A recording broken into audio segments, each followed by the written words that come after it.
Michael Bloomberg s'est excusé au sujet d'une critique de la Chine. La critique venait de l'ancien Premier ministre britannique Boris Johnson, qui accusait Pékin de mépriser le droit international. Un jeu d'équilibre entre les États-Unis et la Chine. L'Indonésie, comme beaucoup de pays entourant la mer de Chine méridionale, se retrouve prise entre deux feux. Un poids lourd des semi-conducteurs prévoit de faire de gros investissements à Taïwan, malgré les tensions actuelles autour de l'île.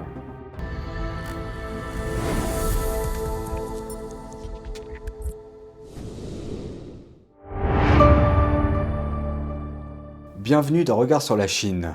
Une vague de protestations contre les confinements s'est récemment répandue dans tout le pays.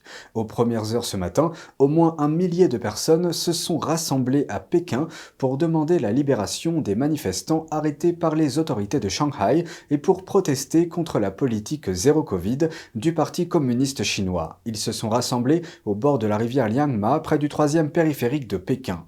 Et un important institut financier met fin à ses activités de conseil en Chine. La société Moody's licencie plus de 100 personnes dans ses bureaux de Pékin, Shanghai et Shenzhen. C'est ce qui ressort d'un reportage de Reuters citant des sources internes. En revanche, l'activité de notation de crédit de Moody's continuera de fonctionner dans la deuxième plus grande économie du monde. Elle fournit des analyses financières aux institutions financières. Moody's a récemment déclaré qu'elle prenait des mesures pour adapter ses effectifs aux conditions économiques actuelles. La politique zéro Covid-19 de Pékin pousse certaines entreprises étrangères à quitter partiellement, voire complètement la Chine. D'autres envisagent des alternatives ailleurs. La décision de Moody's de fermer son bureau de conseil en Chine fait suite aux changements intervenus dans le secteur bancaire du pays qui favorise de plus en plus les fournisseurs de services nationaux. La bataille menée depuis 2 ans par la Chine contre les géants de l'Internet semblait entrer dans une nouvelle phase. Le régulateur du marché chinois a fait part de son intention de modifier une loi sur la concurrence déloyale. Cette modification viserait les sociétés Internet jugées déloyales et leur imposerait des amendes pouvant aller jusqu'à 5% du chiffre d'affaires annuel de l'entreprise. Mais qu'entend-il par concurrence déloyale ? Le régulateur chinois déclare qu'il est interdit d'utiliser des données, des algorithmes, des technologies ou des avantages en capital pour créer une avancée déloyale. Cela signifie que les algorithmes ne peuvent pas donner aux utilisateurs un traitement déraisonnablement différent ou des restrictions déraisonnables en analysant les préférences et les habitudes des utilisateurs. Une autre nouvelle règle empêcherait une entreprise en position de force de forcer une personne ou une entité à signer des accords exclusifs. De plus, le régulateur indique que les entreprises ne doivent pas bloquer les liens ou services externes de leur plateforme sans raison. Les amendes pour les contrevenants vont de 1 à 5% du chiffre d'affaires annuel. Les représentants légaux pourraient également se voir infliger des amendes équivalentes à une fourchette de 13 000 à 135 000 euros environ. Les changements sont ouverts aux commentaires du public jusqu'à la fin du mois prochain. Un poids lourd des semi-conducteurs prévoit de faire 2 gros investissements à Taïwan, à un moment où l'île est sous l'ombre d'une potentielle invasion chinoise. Voici la suite. Le géant de l'industrie s'appelle ASML. C'est la seule entreprise au monde capable de fabriquer un type particulier de machine indispensable à la production des semi-conducteurs ou micropuces les plus avancées. Des fabricants de puces comme Intel et le fournisseur d'Apple, TSMC, s'appuient tous sur les équipements de cette seule entreprise pour fabriquer les meilleures puces du monde. Les puces électroniques sont essentielles à notre vie moderne. Des smartphones aux voitures en passant par les avions de chasse, aucun ne pourrait fonctionner sans micropuces.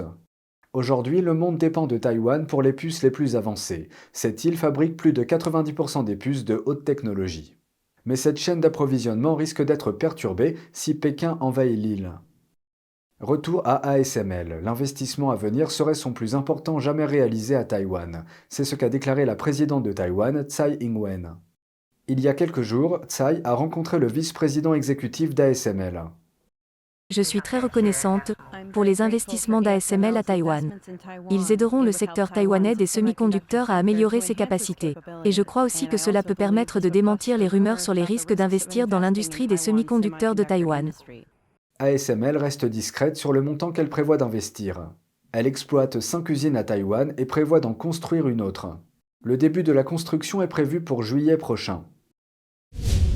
L'homme d'affaires et ancien maire de New York Michael Bloomberg a présenté ses excuses. S'exprimant lors d'un forum d'affaires, il a abordé les remarques de l'ancien Premier ministre britannique Boris Johnson qui a critiqué les systèmes politiques de la Chine et de la Russie. Johnson a décrit Pékin et Moscou comme prêts à faire preuve de mépris envers les règles du droit international. Il a déclaré qu'ils avaient, au cours de l'année écoulée, je cite, « démontré les immenses limites de leur système politique par les erreurs désastreuses qu'ils ont commises ». Il a ajouté qu'ils deviennent, je cite, « de plus en plus nationalistes ». Parmi les orateurs de l'événement figurait le vice-président chinois Wang Qishan. Un certain nombre d'hommes d'affaires chinois étaient également présents en tant que délégués. Aucun orateur du gouvernement russe n'était inscrit au programme du forum. Lors de ses excuses, Bloomberg a déclaré, je cite, « Il s'agissait de ses pensées et uniquement de ses pensées qui n'ont pas été approuvées à l'avance par qui que ce soit ni partagées avec moi personnellement. » Il n'a pas précisé si ses excuses étaient destinées au peuple chinois ou russe. À noter qu'il portait un petit insigne du drapeau ukrainien sur son costume et a critiqué ce qu'il a appelé l'invasion brutale de Poutine. Il a également annoncé que le président ukrainien s'adresserait au forum à distance. Le porte-parole de Johnson a déclaré que la critique visait le système politique chinois et non la nation ou son peuple. Ni le ministère chinois des Affaires étrangères ni un porte-parole de Bloomberg n'ont fait de commentaires à la presse. Un jeu d'équilibre entre deux puissances mondiales, les États-Unis et la Chine. C'est la situation à laquelle de nombreux pays sont confrontés en ce moment, en particulier les nations entourant la mer de Chine méridionale. Faisons un zoom là-dessus. D'un côté, il y a le régime communiste chinois, un voisin proche, un partenaire commercial important et un gros prêteur de fonds. Mais la Chine a des litiges territoriaux en cours avec la plupart des pays de la région et s'efforce d'étendre son influence dans la région. De l'autre côté, il y a les États-Unis, une nation lointaine qui dispose de technologies avancées et qui travaille à maintenir l'ordre mondial et le libre-échange dans la région. Compte tenu de la lutte acharnée, l'Indonésie a décidé de ne pas choisir de camp. Son ministre de la Défense a confirmé récemment que l'Indonésie reste attachée à sa politique de non-alignement, tant vis-à-vis de la Chine que vis-à-vis des États-Unis. Il a fait cette remarque après avoir rencontré son homologue américain dans la capitale du pays. Nous considérons que la Chine est une nation amie de l'Indonésie. Il a ajouté qu'il pense que les deux pays pourraient gérer leurs différends territoriaux avec une attitude amicale. Pendant ce temps, les États-Unis vendent des avions militaires avancés à l'Indonésie, malgré son amitié diplomatique avec Pékin.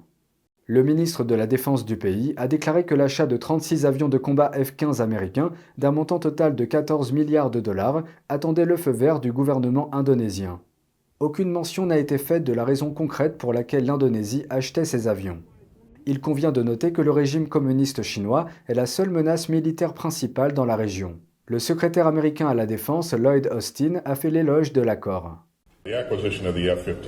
L'acquisition des F-15 augmente l'interopérabilité. Elle permet notre capacité à partager des informations.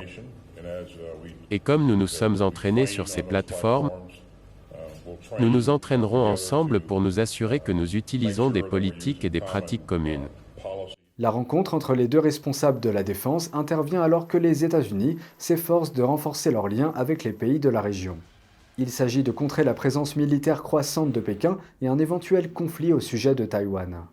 La Chine a déclaré qu'elle allait reprendre les exercices conjoints avec l'Indonésie. Ces exercices avaient été suspendus, la raison invoquée étant la pandémie. C'est tout pour aujourd'hui, merci d'avoir suivi Regard sur la Chine. On se retrouve demain pour une nouvelle émission. Prenez soin de vous et à bientôt.